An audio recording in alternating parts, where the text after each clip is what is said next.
In NBA history, Scottie Pippen is defined by numbers and titles that every player dreams of.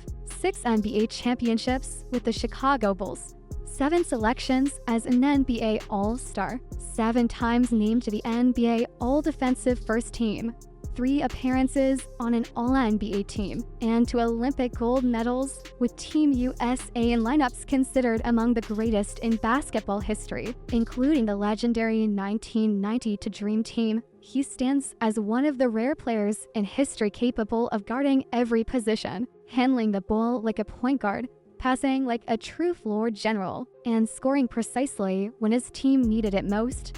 The Bulls' peak seasons weren't sustained solely by clutch shots, but by Scottie Pippen's mastery over the entire court, carrying the defensive system, controlling transitions, and setting the tempo for a dynasty that endured nearly a decade. His name is enshrined in the Hall of Fame.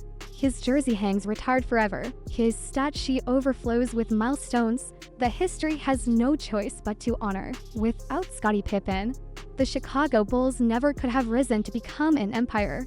Yet, right there, a quiet tragedy began, because all that glory is too often relegated to a footnote in someone else's story. Behind the glimmering titles was a man first to navigate to parallel lives. One, Scottie Pippen, the on-court titan, indispensable, ready to shoulder the heaviest burdens so the winning machine could operate flawlessly. And one Scottie Pippen off the court, carrying the weight of being undervalued, diminished, and asked to stay silent for the sake of the greater good.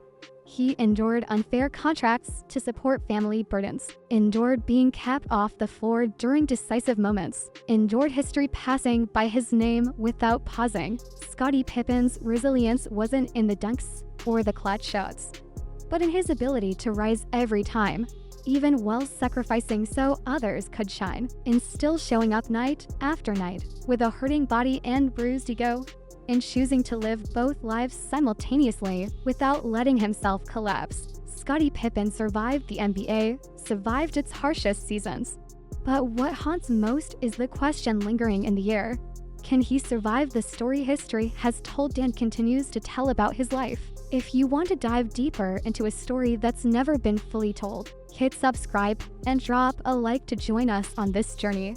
Scottie Pippen was born in Hamburg, Arkansas, a town so poor that poverty wasn't counted in money anymore. But in the absence of hope, their children didn't grow up with dreams, because dreaming was a luxury reserved for families still forced to calculate every meal, every electric bill, every pill bought on credit. For Scottie Pippen, childhood didn't begin with the question, "What do you want to be when you grow up?" but with a simpler, harsher one, "How can the whole family survive one more day?" His family of 12 children lived crammed into a tiny space, where the kids' voices blended with the labored breaths of the adults. And every morning waking up was a test to see what else might crash down on them that day. Scottie's father, Preston Pippen, had once been the family's sole pillar until a sudden stroke stole his ability to walk, turning a working man into an immobile figure lying in the middle of their poor household. Soon after, Scottie's brother suffered an accident that left him permanently disabled. Under the same roof,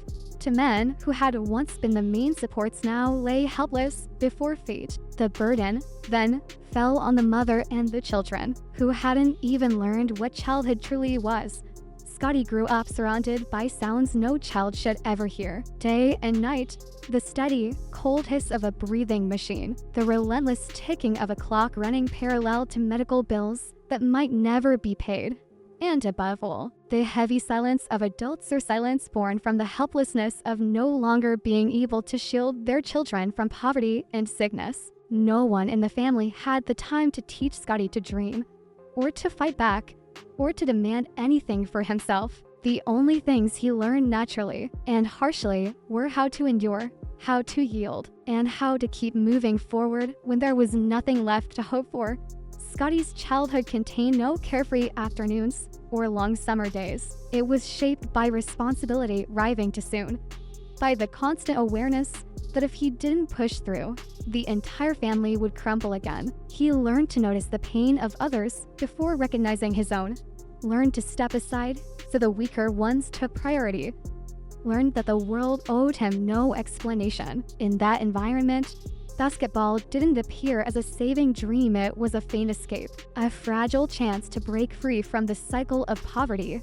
Even when he held the ball, Scottie still carried the mindset of a child raised in helplessness, never demanding, never believing he deserved more, never daring to think life could place him at the center. He grew taller and stronger, yet inside, he remained the boy accustomed to living in a house where everything was scarce except responsibility. That very childhood forged Scottie Pippen in the harshest way. It didn't teach him how to win, but how to endure failure without being allowed to fall. It didn't teach him how to rise and fight for his place, but how to stand firm so others could lean on him. When he grew up, the world would call it sacrifice, teamwork, noble virtue. But for Scottie, it was simply a continuation of what he had learned very early. In a life where you don't get to choose, the only thing you can do is keep walking quietly, carrying the burdens of others, and hoping that one day, that endurance will mean something. The childhood poverty and years of helplessness didn't end when Scottie left the cramp house in Hamburg, Arkansas. They merely transformed, following him into a new phase where loneliness no longer came from illness or bills, but from invisibility. While boys his age were scouted, called by name, and placed on lists of promising talent, Scottie stood outside every spotlight. No one chased him. No one waited for him. No one believed that this skinny teenager had anything special worth keeping. Basketball again didn't open doors, it only gave Scottie a narrow hallway to slip through. He entered college not as an expected athlete, but as an extra, someone who happened to show up when the team needed another pair of hands. At the University of Central Arkansas, Scottie was initially not even seen as a player. He was the team manager, cleaning up, assisting, standing on the sidelines, watching others play, as if his natural role was to remain in the background. No one came to tell him, "You deserve more." No moment of selection arrived to change his fate. And so Scottie carried forward the familiar lessons of childhood, now in a new environment. Stay silent to survive. Give way so you are cut. Don't ask for your share because even the smallest piece might be taken if you speak up. Scottie's body began changing in ways he couldn't fully understand. He shot up suddenly, inch by inch, as if life were quietly handing him a tool he'd never been taught to use. His wingspan stretched, his strides grew stronger, yet his self-belief lagged far behind to others. Scottie started to look like a basketball player to himself. He was still the boy from Hamburg, Arkansas, accustomed to feeling unchosen. He stepped onto the court with the mindset of someone always ready to be replaced, always fearing that one mistake could make the fragile door slam shut forever. No one showed Scottie how to promote himself, how to fight for the spotlight, or how to claim his own value. All he knew was how to work, how to do more than asked, how to keep going until no one could ignore his presence any longer. Even then, his presence remained quiet, no applause, no glowing praise. Scottie's college years passed like that, in a limbo between being and not being, between acceptance and being forgotten. He played harder every day, defended with intensity, passed with intelligence, yet each step forward carried a question that went unanswered. Do I really belong here? Or am I merely being tolerated a little longer? While others talked about potential, Scottie thought about responsibility. While others dreamed about the future, he thought about not being allowed to fail. That was the invisible legacy of a childhood no one came to save. You don't wait for miracles. You don't believe anyone will catch you when you fall. You simply learn to rise silently and keep moving forward, even when the destination is unknown. By the time Scottie began drawing faint attention from scouts, he still couldn't trust it was real. Every compliment was met with caution, every opportunity treated as fragile, capable of disappearing at any moment. His body was now large enough to turn heads, yet his mind remained trapped in the role of someone never expected. That disconnect between a body rising and a belief, that hadn't caught up shaped Scottie Pippen profoundly. It made him a player who always put the team first, but it also made him a man accustomed to living in his own shadow. No one came to save Scottie Pippen when he was young, and so, when the final chance arrived, he didn't step forward with the confidence of the chosen, but with the weariness of someone all too familiar with being left behind. From that foundation of silence, yielding, and absent self-belief, the path to the NBA slowly took shape, not as a fairy tale, but as a cold continuation of a life that had learned early how to survive without expecting anyone to save him. When Scottie Pippen entered the 1987 NBA draft, it wasn't a moment of roaring applause or welcoming spotlights, but the harsh continuation of a life already used to being seen and then immediately overlooked. His name was called, not as a declaration or a promise, but as a formality, and almost instantly, he was traded in a deal he didn't control, wasn't consulted about, and received no explanation for. Drafted and traded on the same night. A story so brutally concise, it etched itself deeply into the mind of a young man raised in poverty.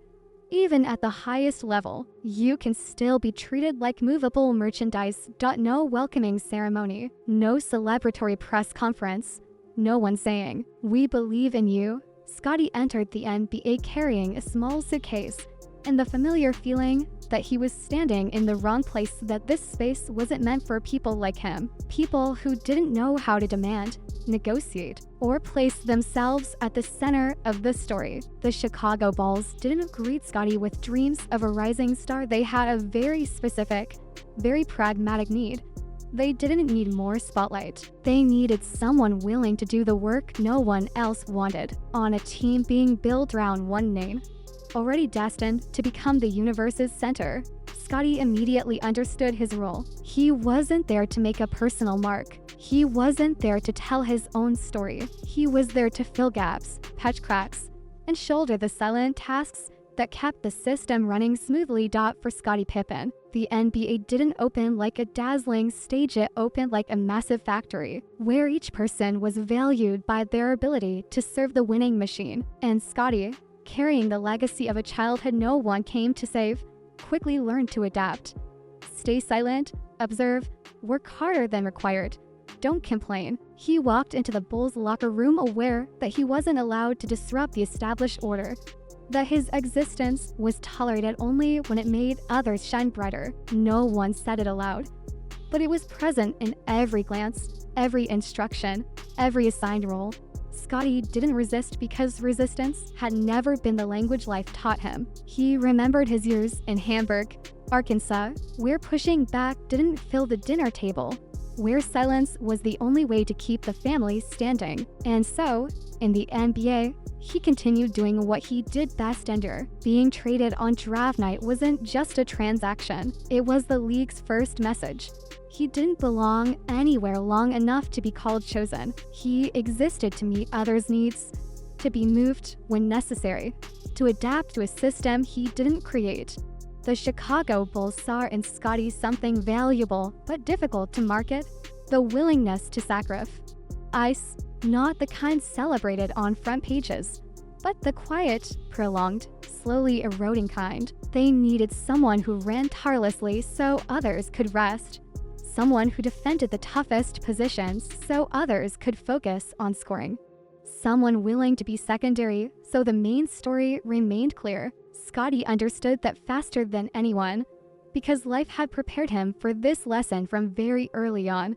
He didn't ask why he wasn't welcomed, didn't ask why he was traded like merchandise, didn't ask why his NBA dream began with the feeling of being discarded. He told himself that if he worked hard enough, dedicated himself fully, maybe one day someone would pause long enough to truly see him. But that was the quiet tragedy of this moment. The NBA taught Scottie that his value lay in disappearing into the system, not asserting himself. And when someone learns to survive by erasing themselves, the cost doesn't arrive all at once, it accumulates over time.